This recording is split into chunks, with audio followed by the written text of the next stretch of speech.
राष्ट्रीय महासचिव माननीय श्री के शर्मा जी आज किसानों के बारे में कुछ संबोधन करेंगे और हमारे माननीय श्री के शर्मा जी अपने शब्दों को रखेंगे। जो देखा बुलंदशहर से लेके और दिल्ली के यहाँ तक ये जो जमुना का पुल है DND का, जगह जगह पुलिस के द्वारा बैरिकेडिंग हो रही है।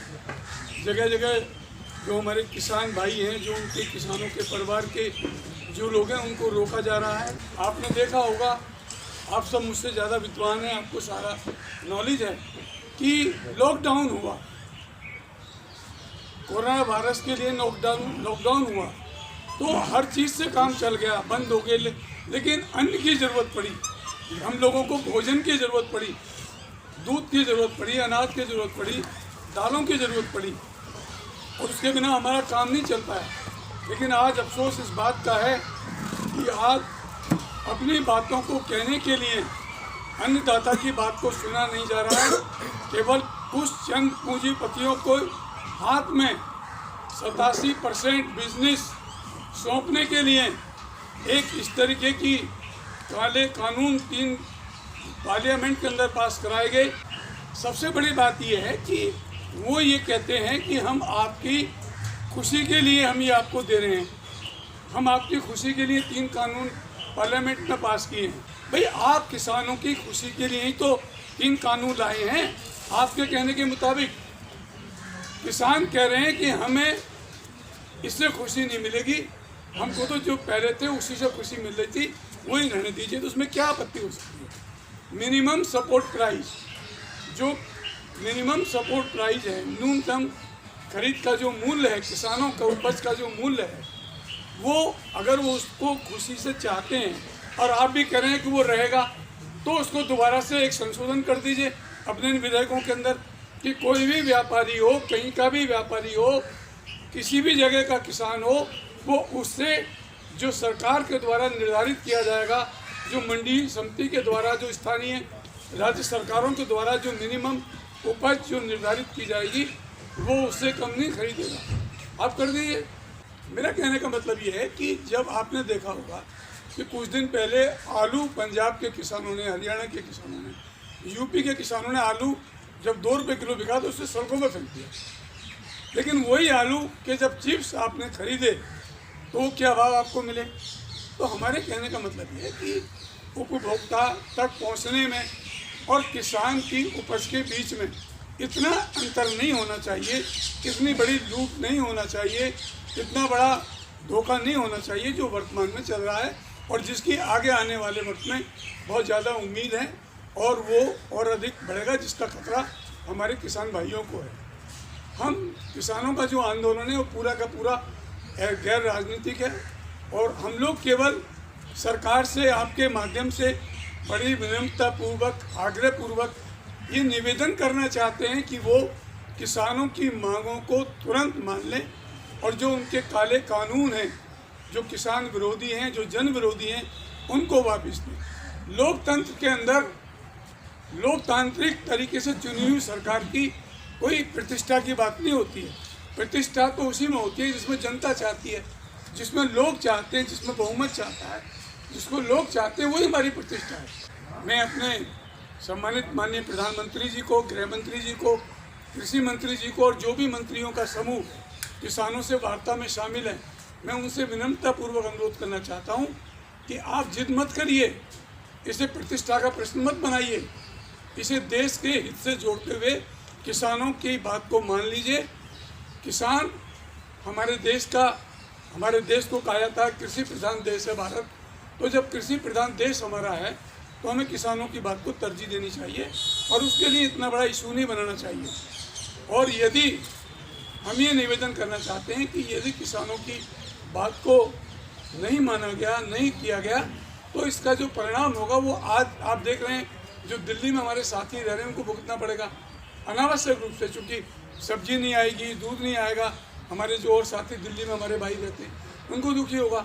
तो हम ये बड़ी आपके माध्यम से भारत सरकार से प्रार्थना करना चाहते हैं कि किसानों की मांगें जो हैं वो उचित हैं और राष्ट्रवादी कांग्रेस पार्टी, नेशनलिस्ट कांग्रेस पार्टी, एनसीपी, इनके हमारे जो माननीय राष्ट्रीय अध्यक्ष हैं शरद पवार साहब हमारे माननीय महामंत्री प्रफुल्ल पटेल साहब और हमारी जो सारी नीतियां हैं वो किसानों के ऊपर ही आधारित है।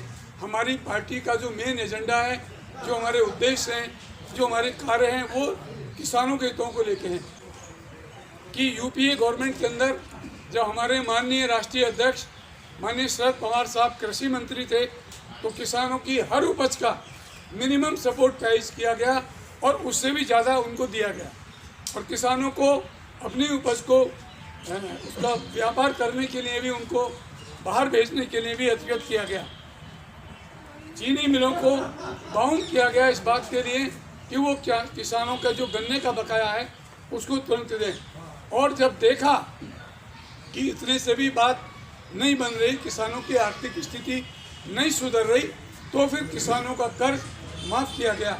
वो सब आपके सामने है कि हमारा सिद्धांत रूप से किसानों की मांग को, किसानों की समस्याओं को लेकर हमारी सहमति है और हम भारत सरकार से प्रार्थना करते हैं, निवेदन करते हैं कि वो बिना वक्त गुजारे, बिना ये बात आगे बढ़े, हिंसा में बदले, कुछ और लोगों को असुविधा हो, वो जनहित में तुरंत किसानों की मांग को मांगे और एक लोकसभा का विशेष सत्र बुलाकर इन कानूनों को वापस लें। ये मैं आप सबके माध्यम से प्रार्थना करना चाहता हूँ। धन्यवाद। हमारे सामने मौजूद हैं के शर्मा जी, जो कि नेशनल कांग्रेस पार्टी के महासचिव हैं। हम बात करेंगे शर्मा जी से कि देश के अंदर जो हर बॉर्डर पे किसान आज प्रदर्शन कर रहे हैं और बाहर से आए हुए कई सारे किसानों का जो है धरना जारी है और आज नेशनल कांग्रेस पार्टी के तत्वावधान के अंदर शर्मा जी कुछ कहना चाहते हैं। देखते हैं किसानों के साथ किस तरीके से खड़ी हो रही है नेशनल कांग्रेस पार्टी। शर्मा जी, आज आपका जो है प्रेस वार्ता थी किसानों के आंदोलन के लेके, उस आंदोलन के विषय में आप क्या करना चाहते हैं? आगे की आपकी क्या तैयारी होगी? देखिए, किसानों का राष्ट्रवादी कांग्रेस पार्टी एनसीपी समर्थन करती है। हमारे माननीय राष्ट्रीय अध्यक्ष श्री शरद पवार साहब किसानों के हितों के लिए आज तक लड़ाई लड़ते रहे हैं और जब उनको मौका मिला है उन्होंने किसानों के लिए काम किया है। चाहे वो किसानों के कर्जा माफ़ी हो, चाहे मिनिमम सपोर्ट प्राइस का बढ़ाने का काम हो, या इस समय भी वर्तमान के अंदर महाराष्ट्र के अंदर किसानों को धान के किसानों की उपज का मिनिमम सपोर्ट प्राइस से 800 रुपये देने का मामला हो। आज का जो मुद्दा है वो मुद्दा ये है कि जो सरकार ने 3 कृषि बिल कानून जो पास किए हैं वो सरकार जो है किसानों को पसंद नहीं है, ना किसान जो है उसको मानने को तैयार है और उसी की वजह से इतना धरना प्रदर्शन हो रहा है। उस बिल के कानून के बारे में आपका क्या कहना है? देखिए, ये तो काला कानून है, कहने की कोई बात ही नहीं है, दुनिया को पता है।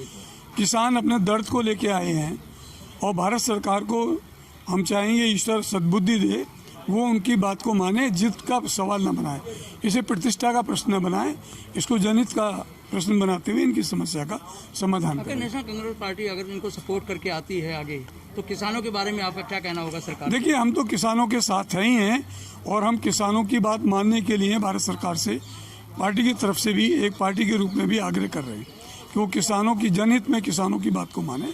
किसानों की बात सही है और उनको मानना चाहिए। सरकार ने कल एक मीटिंग रखी थी विज्ञान भवन के अंदर, जहां पर निकल के आया है कि एक तरफ नरेंद्र सिंह तोमर जी कह रहे हैं कि हम जो है अभी आपकी बात कर रहे हैं और हमारी जो भी बात हो रही है वो पक्ष में हो रही है और सही तरीके से हो रही है। उसी जगह एक किसान निकल के आता है, उनका नेता निकल के आता है, वो कहता है कि हमें सरकार की कोई भी बात पसंद नहीं है, ना हमें किसी भी तरीके से कानून इनका पसंद है और जो भी बात हुई है हमारी किसी भी प्रकार से किसी भी बात में सहमत नहीं है, जबकि तोमर साहब कह रहे हैं सहमति है। देखिए, ये तो झूठों की सरकार है। ये पूरे दुनिया के लोकतंत्र में पहली सरकार है कि जो झूठ के दम पे चल रही है। जो झूठ बोल रहा है उसको भी पता है कि मैं झूठ बोल रहा हूँ और जो सुन रहा है उसको भी पता है कि ये झूठ बोल रहा है। इसलिए किसान ने कहा कि हम गोली तो खा सकते हैं पर हम यहाँ से जा नहीं सकते, ये हमारा कुछ भला नहीं करेगा। अभी आगे की एक डेट दी है गवर्नमेंट ने कि 3 तारीख को जो है हम फाइनल बातचीत करेंगे किसानों के साथ। क्या आप उसमें सम्मिलित होंगे? नहीं, हमारा तो सम्मिलित होने का कोई सवाल इसलिए नहीं है कि ये बात 1 to 1 हो रही है, किसानों की, भारत सरकार की बात है। अगर सहमत नहीं बनती है कल 3 तारीख को, तो उसके बाद का क्या एजेंडा होगा? ये तो किसान लोग तय करेंगे। हमारा समर्थन किसानों के साथ है, शरद पवार जी किसानों के साथ हैं। आप अपने समर्थन में क्या किस तरीके से समर्थन वो देखते हैं क्या होता है, ये लोग क्या करते हैं, उसके बाद में फिर बताते हैं। ठीक, धन्यवाद।